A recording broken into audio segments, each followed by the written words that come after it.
Sir ನಮಸ್ತೆ. ಈಗ ಇವತ್ತು ನರೇಂದ್ರ ಮೋದಿ ಅವರು ಬರ್ತಾ ಇದ್ದಾರೆ. ಇದು ಪಕ್ಷಕ್ಕೆ ಯಾವ ರೀತಿಯಾಗಿ ಬೂಸ್ಟ್ ಆಗುತ್ತೆ ಸರ್? ನರೇಂದ್ರ ಮೋದಿಯವರು ವಿಶ್ವ ನಾಯಕ. ಮತ್ತು ಇಡೀ ದೇಶದಲ್ಲಿ ಮನೆ ಮನೆಯಲ್ಲಿ ಗೊತ್ತಿರ್ತಕ್ಕಂಥ ಒಬ್ಬ ನಾಯಕ ಯಾರಾದರೂ ಇದ್ದರೆ ಅದು ನರೇಂದ್ರ ಮೋದಿಯವರು. ಅವರು ನಮ್ಮ ಬಿ ಜೆ ಪಿಯ ಕ್ಯಾಪ್ಟನ್. ಅವ್ರು ಬರೋದ್ರಿಂದ ಒಂದು ರೀತಿ ಇಡೀ ಕರ್ನಾಟಕದಲ್ಲಿ ಸಂಚಲನ ಉಂಟಾಗ್ತೈತೆ. ಅದರಲ್ಲೂ ಬಿ ಜೆ ಪಿ ಬೆಂಗಳೂರಿಗೆ ಬರೋದ್ರಿಂದ ಬೆಂಗಳೂರಲ್ಲಿರುವಂಥ ಈ 5 ಸ್ಥಾನಗಳ ಸೀಟುಗಳನ್ನು ನಾವು ಗೆಲ್ಲುವಂಥದ್ದು. ಬೆಂಗಳೂರು ಸೌತ್ ಇರ್ಬೋದು, ಸೆಂಟ್ರಲ್ ಇರ್ಬೋದು, ಬೆಂಗಳೂರು ಗ್ರಾಮಾಂತರ ಇರ್ಬೋದು, ಚಿಕ್ಕಬಳ್ಳಾಪುರ ಇರ್ಬೋದು, ಬೆಂಗಳೂರು ನಾರ್ತ್ ಇರ್ಬೋದು, ಇವೆಲ್ಲನೂ ಗೆಲ್ಲುವಂಥದ್ದಕ್ಕೆ ಈ ನರೇಂದ್ರ ಮೋದಿಯವರ ಈ ಒಂದು ಚುನಾವಣಾ ಪ್ರಚಾರ ನಮಗೆ ಭಾಳ ಹೆಲ್ಪ್ ಆಗ್ತೈತೆ, ಬೂಸ್ಟ್ ಆಗ್ತೈತೆ. ಒಂದು 10-15% ಓಟು ನರೇಂದ್ರ ಮೋದಿಯವರು ಬರೋದ್ರಿಂದನೇ ನಮಗೆ ಜಾಸ್ತಿ ಆಗುವಂಥ ವಾತಾವರಣಗಳು ಕಾಣ್ತಾ ಇದೆ. ಸಹಜವಾಗಿ ನರೇಂದ್ರ ಮೋದಿ ಅವರು ಬಂದ ಸಂದರ್ಭದಲ್ಲಿ ರಾಜ್ಯದ ಜನರು ಎದುರು ನೋಡ್ತಾ ಇರ್ತಾರೆ ಭಾಷಣವನ್ನು. ಅಂದರೆ ಈ ಬಾರಿ ಯಾವ ವಿಚಾರದ ವಿರುದ್ಧ ಗುಡುಕ್ತಾರೆ ಇವತ್ತು ಸರ್ಕಾರದ ವಿರುದ್ಧ, ಕಾಂಗ್ರೆಸ್ನವ್ರ ವಿರುದ್ಧ ಅಂತಕ್ಕಂಥದ್ದು. ಆ ರೀತಿಯನ್ನು ತಮಗೆ ಹಿಂಟ್ ಸಿಕ್ಕಿದೆ ಈ ಬಾರಿ ಯಾವ ವಿಚಾರವನ್ನು ಉಲ್ಲೇಖಿಸಿ ಅವರು ಮಾತಾಡುವಂಥದ್ದು? ಅಲ್ಲ, ಕಳೆದ ಬಾರಿನೂ ಅವ್ರು ಮೈಸೂರಿಗೆ ಬಂದಾಗ ಕರ್ನಾಟಕದ ಹಣವನ್ನು ಲೂಟಿ ಹೊಡೆದು ಬೇರೆ ಬೇರೆ ರಾಜ್ಯಕ್ಕೆ ಕಳಿಸ್ತಾ ಇದ್ದಾರೆ ಅನ್ನೋ ಮಾತನ್ನು ಹೇಳಿದ್ದಾರೆ. 100 ಕೋಟಿ ರೂಪಾಯಿಯನ್ನು ಮಾಡ್ತಾರೆ. ಅದು ತಕ್ಕನಂಗೆ ಇಲ್ಲಿ ಕಾಂಗ್ರೆಸ್ ಟ್ಯಾಕ್ಸ್ ಹಾಕಿದ್ದಾರೆ. ಯಾವುದೇ ಬಿಲ್ಡಿಂಗು ನೀವು ಕಟ್ಟಿದ್ರೆ ಅದಕ್ಕೆ ಪ್ರತಿ ಅಡಿಗೆ 100 ರೂಪಾಯಿ ಕೊಡಬೇಕು. ಅಂದರೆ ನೀವು 1,000 ಮನೆ ಕಟ್ಟಿದ್ರೆ ನೀವು 10 ಕೋಟಿ ರೂಪಾಯಿ ದುಡ್ಡು ಕೊಡಬೇಕು. ಆ ಥರದ್ದು ಒಂದು ಪ್ಲ್ಯಾನ್ ಇದು. ಅದನ್ನೇ ಮೋದಿಯವರು ಹೇಳಿರೋದು.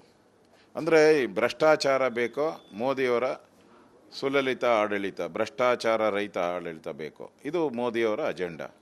ಮತ್ತು ಮೋದಿಯವರು ಹೇಳಿದ್ದಾರೆ, ಎಲ್ಲೆಲ್ಲಿ ಕಳ್ಳ ದುಡ್ಡು ಇಟ್ಟಿದ್ದಾರೋ ಅದನ್ನು ಯಾವುದು ಬಿಡಲ್ಲ.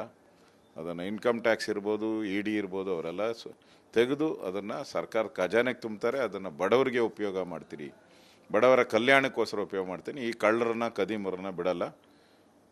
ಕಳೆದ ದೇಶದಲ್ಲಿ 50-60 ವರ್ಷಗಳ ಕಾಲ ಕಾಂಗ್ರೆಸ್ ಅವರು ಲೂಟಿ ಮಾಡಿದ್ದಾರೆ.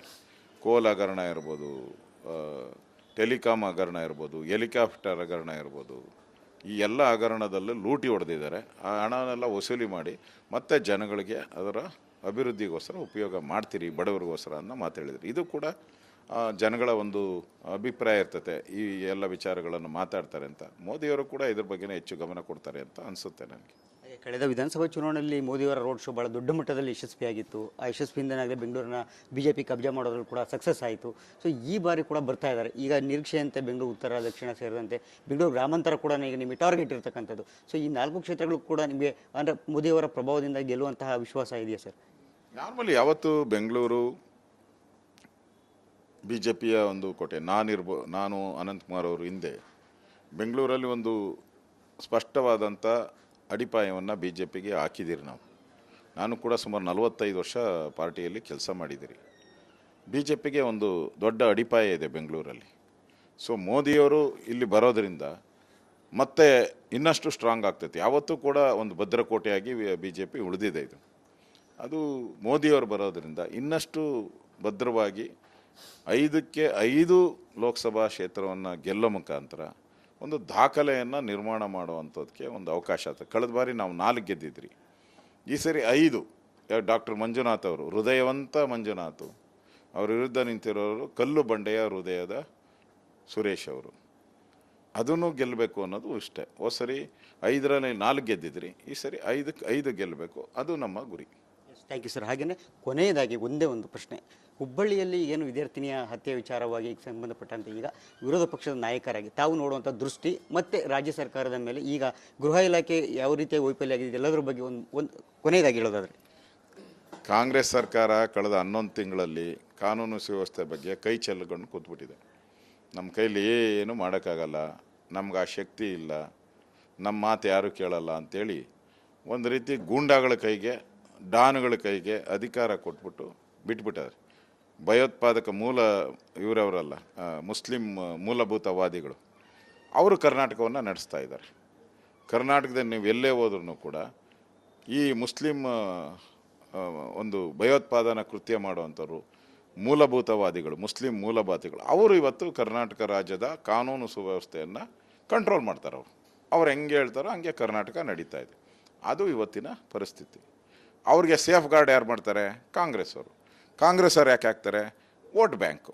ನಮ್ಗೆ ವೋಟ್ ಹಾಕ್ತಾರೆ, ಅದಕ್ಕೆ ಅವ್ರು ಫ್ರೀ, ಲೈಸೆನ್ಸ್ ಫ್ರೀ, ಅವರಿಗೆ ಪಾಸ್ಪೋರ್ಟ್ ಫ್ರೀ, ವೀಸಾ ಫ್ರೀ, ಏನು ಬೇಕಾದರೂ ಮಾಡಿ ನಾವು ನಿಮ್ಮ ಸಪೋರ್ಟ್ ಗೆದ್ದಿರಿ, ಕಾನೂನು ಸುವ್ಯವಸ್ಥೆ ನೀವೇ ಕಾಪಾಡಿ ಅಂತ ಹೇಳಿ ಬಿಟ್ಟುಬಿಟ್ಟಿದ್ದಾರೆ ಅವ್ರಿಗೆ. ಅದರಿಂದ ಈ ರೀತಿ ಕಗ್ಗೊಲೆಗಳು, ಹತ್ಯೆಗಳು, ಲವ್ ಜಿಹಾದಿ, ಮರ್ಡರ್ಗಳು ಇವೆಲ್ಲ ನಡೀತಾ ಇರೋವಂಥದ್ದು ಇದೇ ಕಾರಣಕ್ಕೋಸ್ಕರ. ಕಾಂಗ್ರೆಸ್ ಅವರ ನಿರ್ಲಕ್ಷ್ಯದಿಂದ ಕರ್ನಾಟಕ ಇವತ್ತು ಒಂದು ಗೂಂಡಾ ರಾಜ್ಯವಾಗಿ ನಿರ್ಮಾಣ ಆಗ್ತಾ ಇರೋವಂಥದ್ದು ನೋವಿನ ಸಂಗತಿ. ಈ ಹತ್ಯೆಯಿಂದ ಲವ್ ಜಿಹಾದ್ ಆರೋಪ ಅಂತೇಳಿ ಗಂಭೀರವಾಗಿ ತಾವು ಆರೋಪ ಮಾಡಿದ್ರಿ. ಯಾಗಿದ್ರೆ ಈ ಆರೋಪವನ್ನು ಯಾರಿಗೆ ನೇರವಾಗಿ ಯಾರು ಈ ಹೊಣೆಯನ್ನು ಹೊರಬೇಕಾಗಿರ್ತಕ್ಕಂಥವ್ರು ಅಂತ? ಕಾಂಗ್ರೆಸ್ ಅವರು ನೇರ ಹೊಣೆ ಹೊಡಬೇಕು.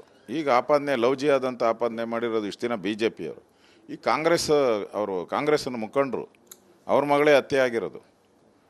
ಕಾಂಗ್ರೆಸ್ಸಿನ ದೊಡ್ಡ ಮುಖಂಡರು, ಕಾರ್ಪೊರೇಟ್ರು ಅವ್ರ ಮಗಳೇ ಹತ್ಯೆ ಆಗಿರೋದು. ಅವರೇ ಹೇಳಿರೋದು ಲವ್ ಜಿಹಾದ್ ಕೇಸು ಅಂತ. ಅವ್ರ ತಾಯಿ ಹೇಳಿದ್ದಾರೆ ಇದು ಲವ್ ಜಿಹಾದ್ ಅಂತ.